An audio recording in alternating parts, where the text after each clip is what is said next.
because the I am tells me who I am. I am who I am because the I am tells me who I am. I am who I am because the I am tells me who I am. I am who I am because the I. Come on, shout it louder, say I am who I am because the I am tells me who I am. I am who I am because the I am tells me who I am. I am who I am because the I am tells me who I am. I am who I am because the I am tells me who I am. There is a new name written down in glory. Come on, and it's mine. Yes, it's mine. It's mine. I met the author of my story, and he's mine. Yes, he's mine. There is a new name written down in glory, and it's mine. Yes, it's mine. I met the author of my story, and he's mine. Yes, he's mine. Say he's mine, and he's mine. Yes, he's mine. Come on, say. Yes, he's mine. Yes, he's mine. Say he's mine, and he's mine. Yes, he's mine. Oh, you're mine, you're mine. Come on, lift up his name. Shout hallelujah. Thank you, Jesus. Whew.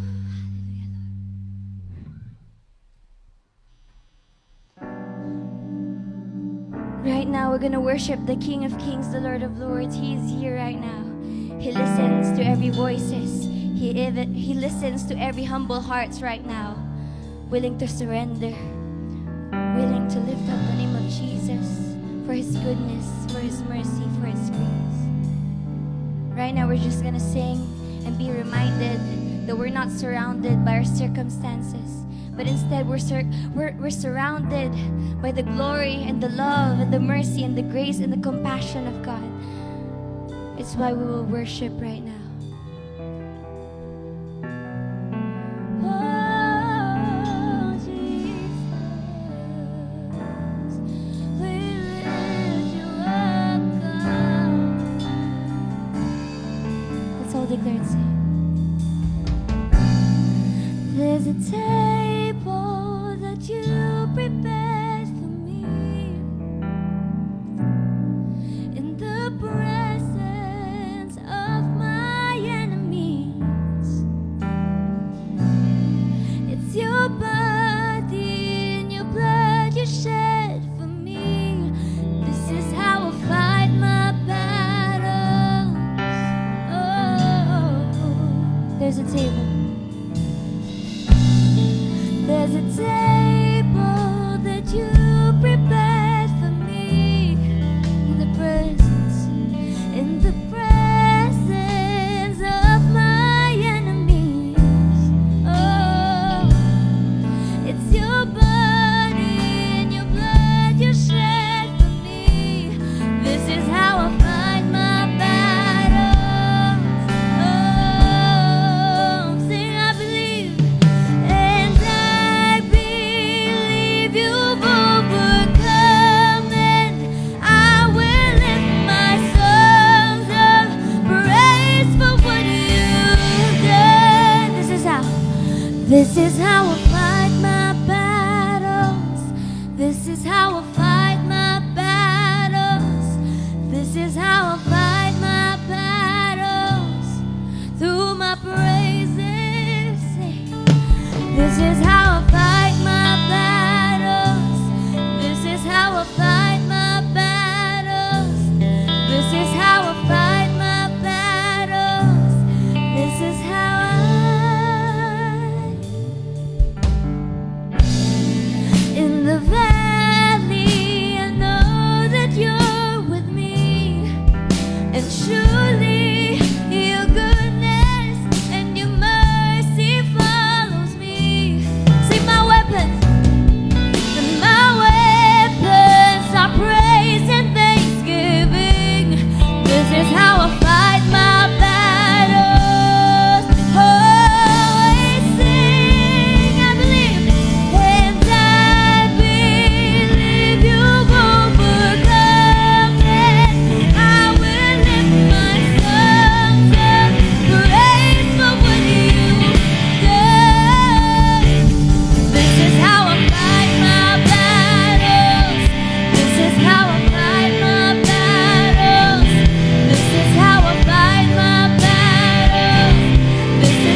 we speak right now, it will manifest.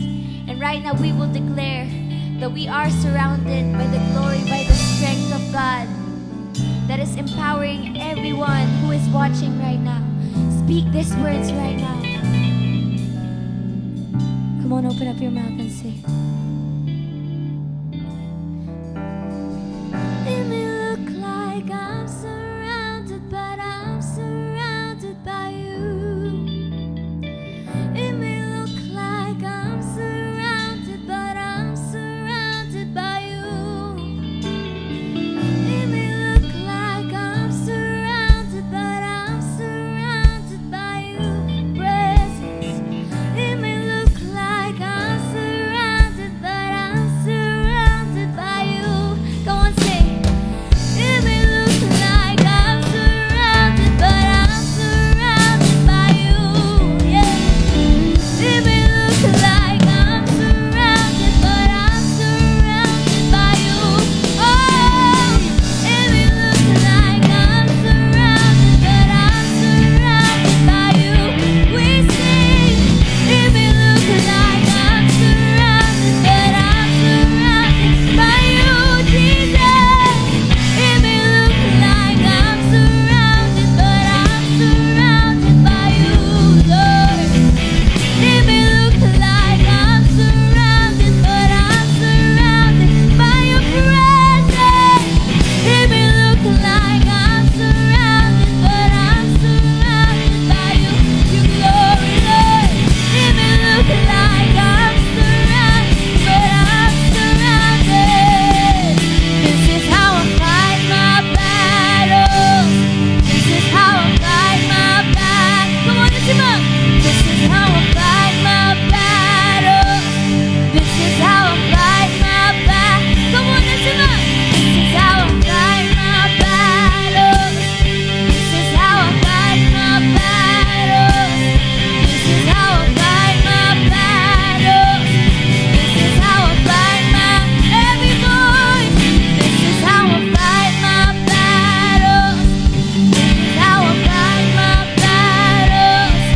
This is how I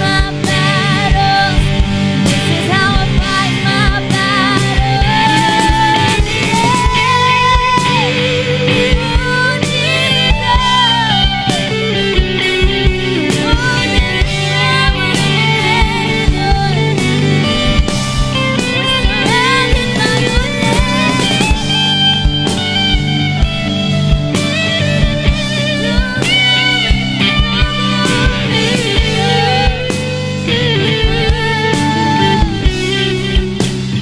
This is how I fight my battles. This is how I fight my battles. This is how I fight my battles. This is how I fight my. Just the voices. This is how I fight my battle. Come on. This is how I fight my. Wherever you want to sing it out. This is how I fight my battles. This is how I fight my battles. Hallelujah. Oh.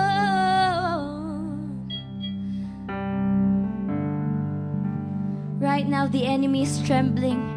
Right now the enemy can hear the sound of our voices, the sound of every instrument. It is surrounding the atmosphere right now, Lord. Rebuke every hindrances, Lord God, that does not belong in this place right now.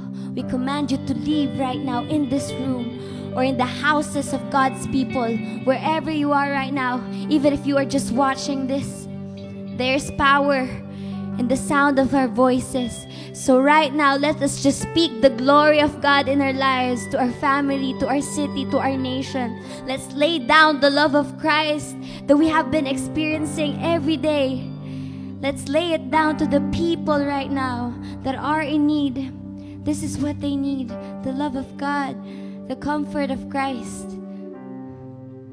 Right now, Lord God, we declare, Lord, that our city, our nation is for Jesus. It is blessed right now in Jesus' name. Thank you, Lord, that we are not just surrounded, Father God, by your glory, but by your presence, Father God, that can transform people's lives right now in Jesus' name.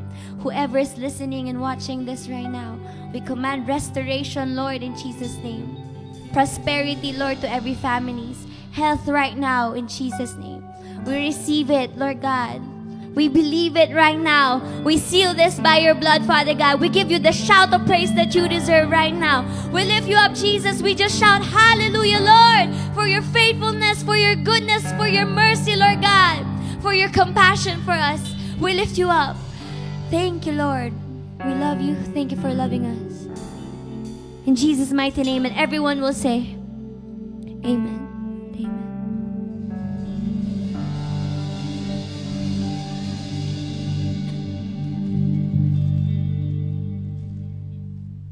Hello, welcome to Empower You Now Live.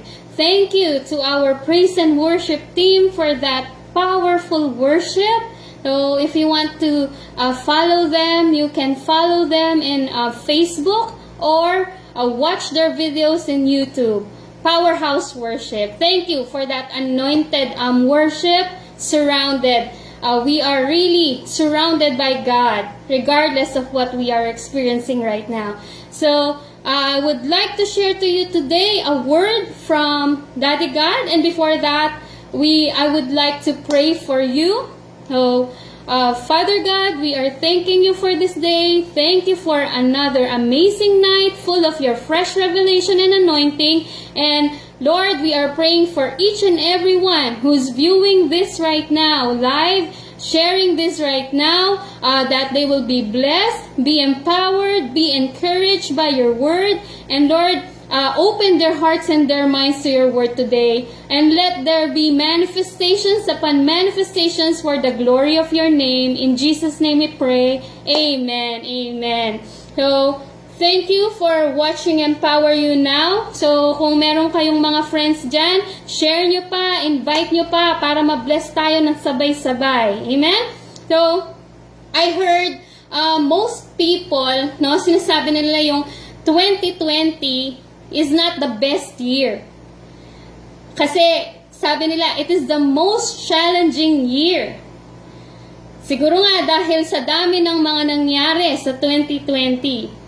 Most of you might be barely standing right now. Kaya, I'm glad nakikinig ka ngayon. Kasi, I believe after this, you will be more confident and expectant from God. Ang importante ngayon, you are still standing. Amen? Amen? I know, maraming tao ang may pinagdadaanan. Sabihin ko sa'yo, hindi lang ikaw. Marami. When you encounter these challenges or struggles, who are you? Who are you? Kasi sasabihin ng pessimist, the greater the opportunity, the greater the adversary. Pero yung optimist, sasabihin niya, the greater the adversary, the greater the opportunity. Sino ka doon? Comment mo sa baba. I wanna see kung sino ka doon. Are you a pessimist or are you an optimist? Alright, so today, let's take a stand and talk this full armor of God. And praise God. Kasi, because you're going to win. So, right now, can you praise Him? Can you shout your highest hallelujah right now? Sige, i-shout mo lang. I-shout mo lang kahit hindi mo pa alam, hindi mo pa narinig to. Ngayon, i-shout mo na. Be expectant. And at the same time, comment mo. Amen? So, we just want to make sure, no, after this, you will feel victorious and you are more than conqueror. Kasi, as army of God, we need to be trained to fight the good fight of faith. So, how do we do that? We need to learn how to utilize every piece of the armor of God. Kasi, si Paul nga, sinulat niya tong Ephesians na to, the book of Ephesians, nasa prison siya eh. Diba? Nakakulong na siya, pero napaka-powerful ng book ng Ephesians. So, particularly, I'll be speaking of on the Ephesians chapter 6, verse 13 to 17, and I am reading from the New King James Version. It says, therefore, Take up the whole armor of God, that you may be able to withstand in the evil day. And having done all to stand, stand therefore, having girded your waist with truth, having put on the breastplate of righteousness, and having shod your feet with the preparation of the gospel of peace. Above all, taking the shield of faith, with which you will be able to quench all the fiery darts of the wicked one, and take the helmet of salvation and the sword of the Spirit, which is the word of God. Amen? Amen? Napaka-powerful ng verses na yon. No? So if I'm gonna read it in another translation, which is the Passion Translation, or we call it the Powerhouse Translation, because of this, you must wear all the armor that God provides, so you're protected as you confront the slanderer, for you are destined for all things and will rise victorious. Put on truth as a belt to strengthen you to stand in triumph. But put on holiness as the protective armor that covers your heart. Stand on your feet alert, then you'll always be ready to share the blessing of peace. In every battle, take faith as your wraparound shield, for it is able to extinguish the blazing arrows coming at you from the evil one. Embrace the power of salvation's full deliverance like a helmet to protect your thoughts from lies, and take the mighty razor-sharp spirit sword of the spoken word. Pray passionately in the Spirit as you constantly intercede with every form of prayer at all times. Pray the blessing of God upon all His believers. So that's in the Powerhouse Translation or the Passion Translation. So, Jesus is our Commander-in-Chief. So, dito, no, oo, victorious na tayo. Oo, more than conquerors na tayo. Pero yung kalaban, laging may plano yan sa buhay natin. No? Para malihis tayo, para hindi tayo makapag-focus sa mga promises ni Daddy God sa buhay natin. So right now, we will talk about this so that we can stand our ground and win the victory every time. Kasi it's time to take an aggressive stand sa kalaban. It's time to take everything back, na kung ano man ang mga kinuha niya sa atin, ninakaw niya sa atin, and we have to force Him to release anything na binablock niya, yung mga blessing na binablock niya sa atin. Amen? So, you are a child of the Most High God. Ibig sabihin, tagapagmana ka ng victory ni Jesus na sinecure na niya sa Calvary. So, you have the power and authority of Jesus on the earth.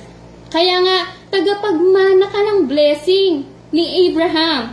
Kaya kailangan, kilala mo ang kalaban and kilala mo ang sarili mo para ikaw mismo manalo ka every single time.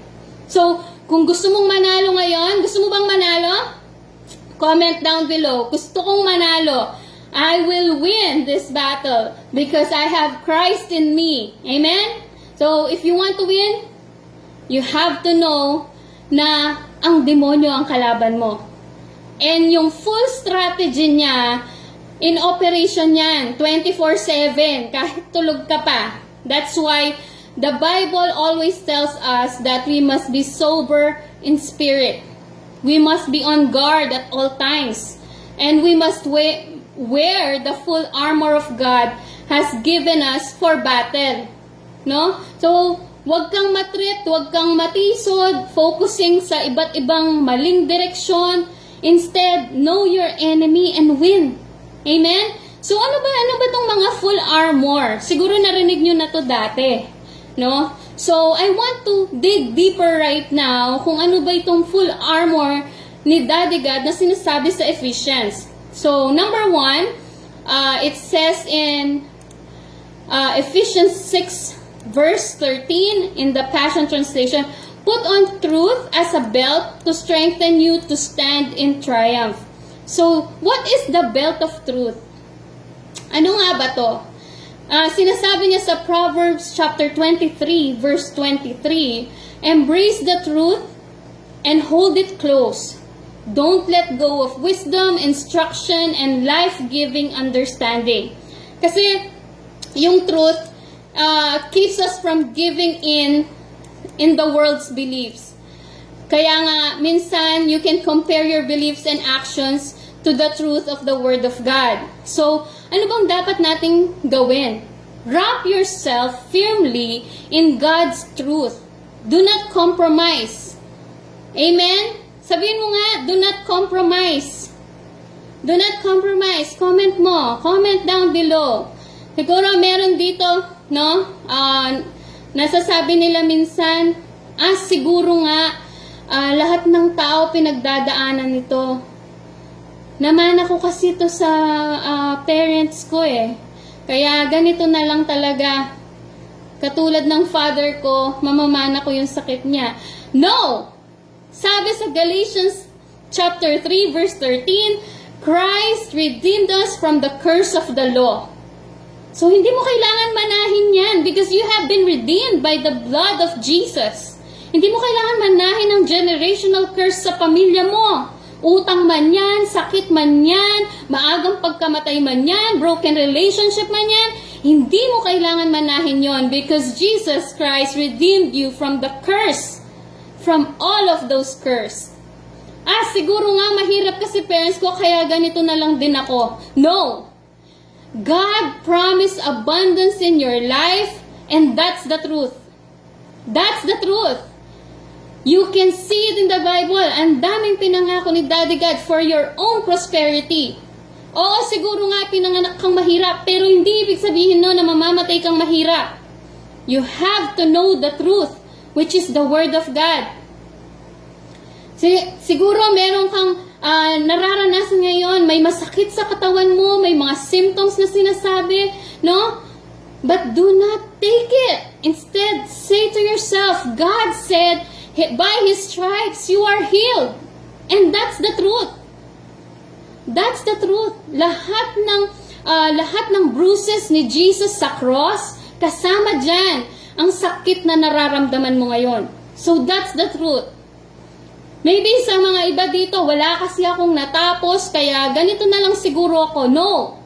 God said, He will prosper you not by your educational attainment, not by your connections, but by God's favor and grace.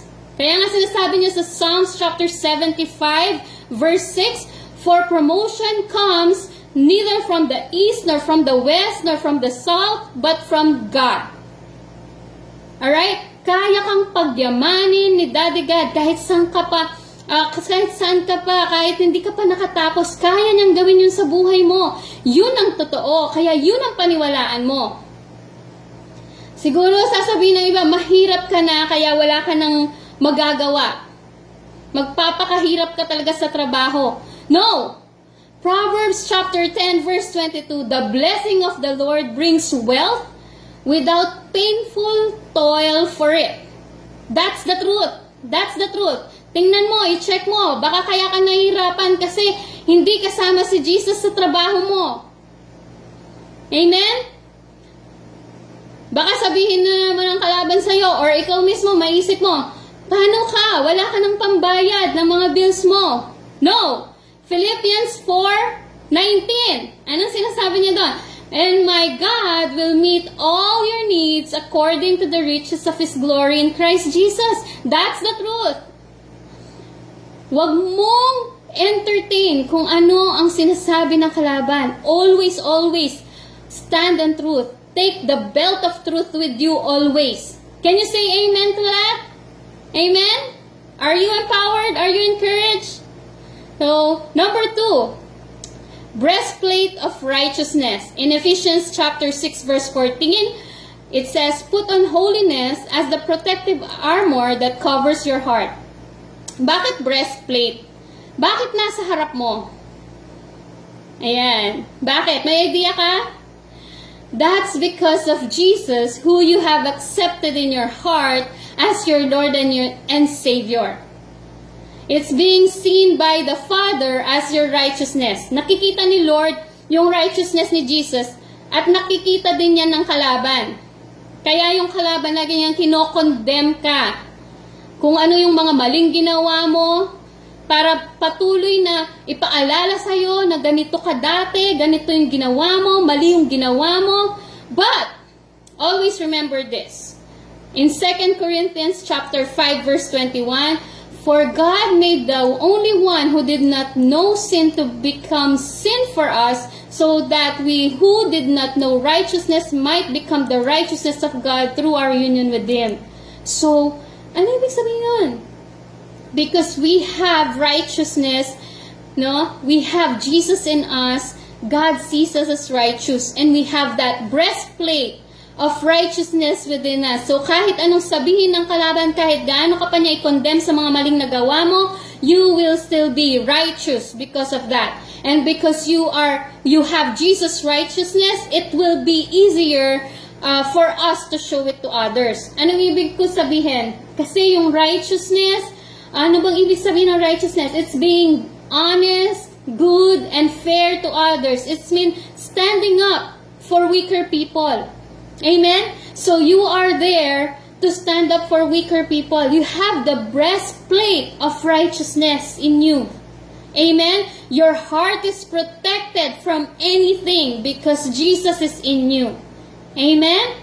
So, number 3, feet prepared with the gospel of peace. Ephesians chapter 6 verse 15. It says, stand on your feet alert, then you'll always be ready to share the blessings of peace. So, the gospel of peace is being right with God and being contented in troubled times. Kaya nga sinasabi niya dito sa Romans chapter 10, verse 15, which is in TPT, or the Passion Translation, it says, and how can the message be proclaimed if messengers have yet to be sent? That's why the scripture says, how welcome is the arrival of those proclaiming the joyful news of peace and of good things to come. So yung, alam mo to, yung ready ka na mag-share ng Word of God because you are standing, your feet are prepared to stand in anything, for any peace. Yung kahit may sarili kang challenges or struggle or problem, you are still standing. You are never shaken. You are not shaken. And you are still, what's the good thing is that kahit may pinagdadaan ka, you are still sharing the promises of God. Kasi when you encourage and empower others, you yourself will be refreshed. Sabi nga sa Bible. And as if, alam mo, kapag ginagawa mo yun, yung may sarili kang problema, may sarili kang pinagdadaanan, pero nagsishare ka pa rin ng encouragement, empowerment sa iba, it's as if you're telling your problem na, wala akong paki sa'yo. Bahala si Daddy God sa'yo. Kasi ako, mag-spread ako ng good news para kay Daddy God.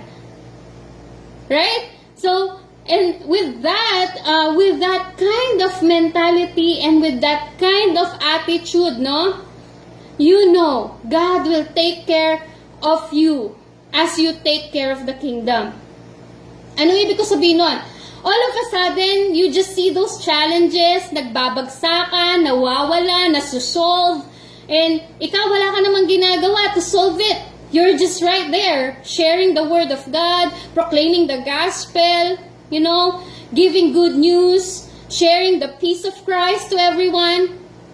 Because, alam mo yon, you just showed that you have faith in God and you yourself stands on the rock, who is Jesus. Siya na ang magsosolve lahat para sa'yo. Ang sarap nun, di ba? Yung may problema ka, pero wala kang pake. Instead, you are empowering others, you are sharing the word of God, and then all of a sudden, favor, blessing, provision is coming in all of a sudden. Di ba masarap yon? Bakit kung magfo-focus ka sa problema mo na hindi ka mag-share or hindi ka mag-encourage others, meron bang mangyayari? Wala, di ba? Wala. Instead, when you share the word of God, ikaw mismo gumagaan ang pakiramdam mo, nawawala yung attention mo sa mga problema mo, and at the same time, God is taking care of your business.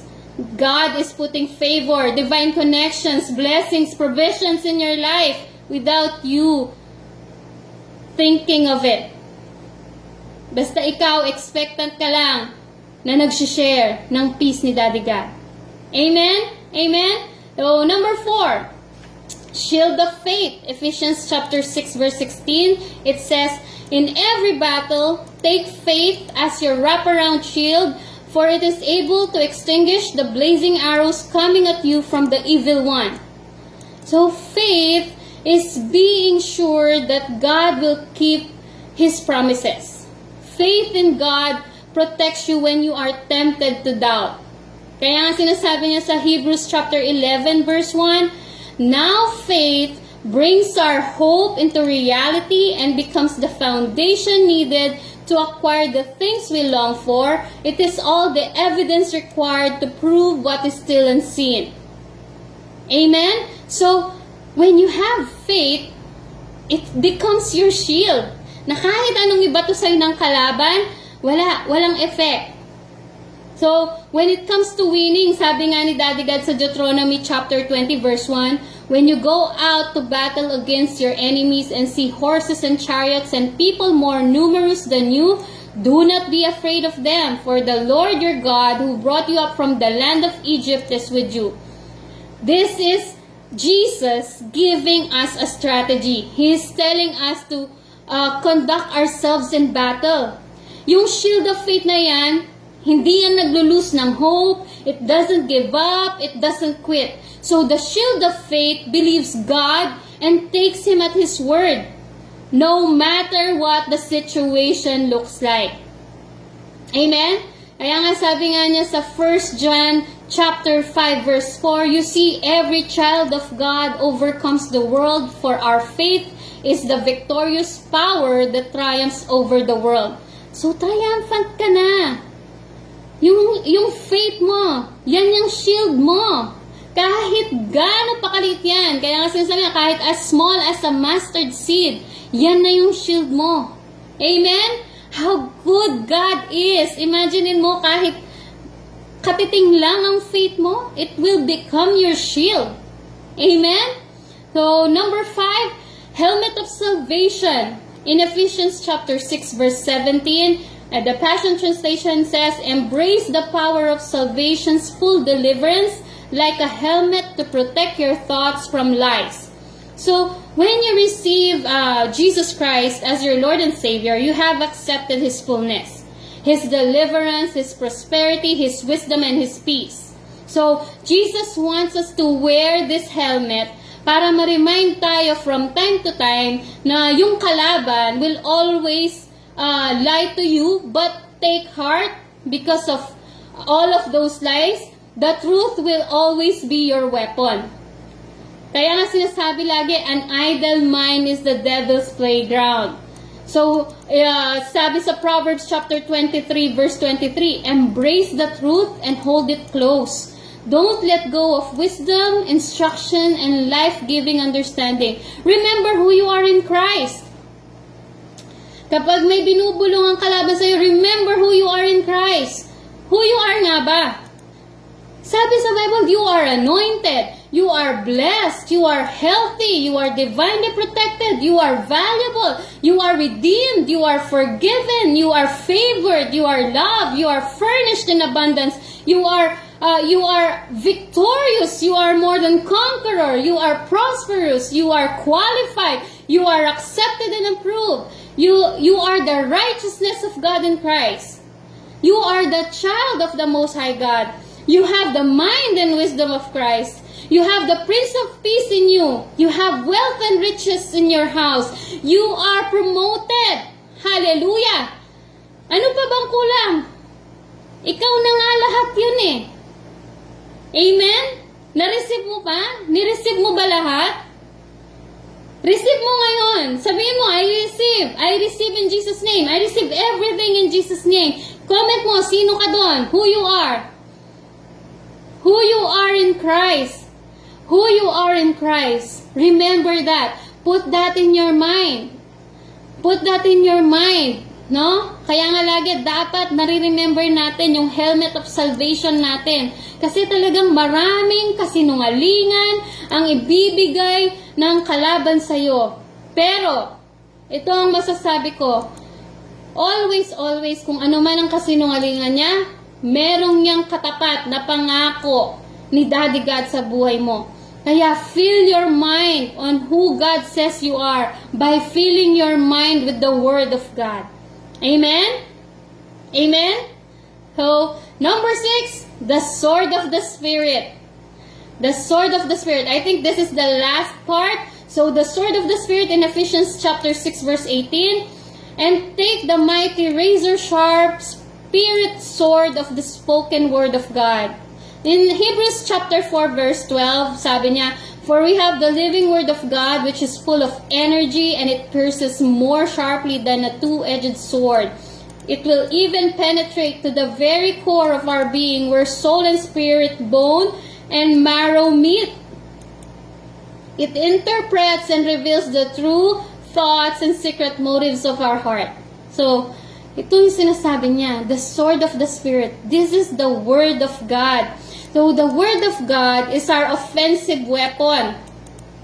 The Holy Spirit helps us correct our thoughts and actions, hindi para i-condemn tayo ha, but to convict our hearts and align us with the heart of God. Bakit ba kailangan gawin to? So that we can enjoy the fullness of His promises in our lives. The Word of God is our weapon. Kaya nga minsan, para sa iba, napaka-critical na intindihin ito na weapon, Word of God. Yes, because when you read the Word of God, you study it, you meditate it, you are reading a battle plan. You're studying your weapon. Kahit saan ka pa makipaglaban, no? Kung first time mo, magte-training ka, papakita nila sa'yo kung anong gagamitin mong weapon. So it's the same thing with the Word of God. You have to practice the Word of God so that you know how to use it properly. Kaya I encourage you, practice taking stand. So for example, healing yan, no? So, kahit malit lang, kahit simple headache lang, i-practice mo ano bang sinasabi ng Word of God about healing. Huwag na nating hayaang kapag malala ng sakit, dun pa lang tayo mag-practice. Ngayon pa lang, mag-practice na tayo sa Word of God. Para kung ano man ang dumating, we will not be shaken. Amen? Amen? We will be well-trained for the battle. No? Amen? Amen? Na-receive niyo ba yon? So if kanina parang barely standing ka na, ngayon I pray you feel refreshed because of the word. So remember this, the enemy may fire challenges or struggles or problems, but he will never win. Spoiler alert, he will never win. So right now, pursue, overtake, time to take a stand. Amen? Take the full armor of God with you right now. Your future is so great and victorious. So stay focused on the Word of God, for the promises will surely come to pass in your life. Amen? Are you blessed? Are you blessed? Hallelujah. Thank you for each and every one na nanonood ngayon. So you can share it. This will be posted in FB. And follow us in YouTube. We have Empower Megastry in YouTube. We have our own channel. So kung gusto nyong ulitin yung mga preaching namin, nandun sila. And we are still taking some funds for our outreach. Kung sinong gustong mag-seed, you can sow your seed to us. Just message us here in Empower You Now Live. Thank you sa mga nag-seed na. God will bless you abundantly. Maraming na-bless sa mga sinid nyo last time. So, thank you, thank you. So, right now, before I let you go, I would like to close this with a prayer. So, thank you, Father God. We are thanking you right now for everything, for this fresh revelation that you gave us tonight. Thank you for the power of your words. We are taking right now the full armor that you have given to us right now. Thank you that everything in our life is gonna be victorious, and we are more than conqueror, Lord. Thank you for the belt of truth, for the breastplate of righteousness, for the sword of the Spirit, Lord. Thank you for the shield of faith. Thank you for the feet prepared with the gospel of peace that we can surely use every day in our lives. So thank you. Bless these people, Lord, that are continually tuning in to Empower You Now. Let there be lives transformed, Let there be prosperity in their lives, in their relationships, in their finances, in their work, in their job. Continue to bless these people, Lord. Thank you for everything. Oh, let there be manifestation of your word right now. Testimonies upon testimonies. We lift up everything to you, Lord. We give back all the glory, all the honor, all the praise. In Jesus' name we pray. Amen. So if you receive it, comment down below. I receive it in Jesus' name. Amen. Amen. So thank you for tuning in tonight. Thank you for being with us. So always tune in to Saturday 7 p.m. for our Empower You Now Live. Be blessed. Stay blessed.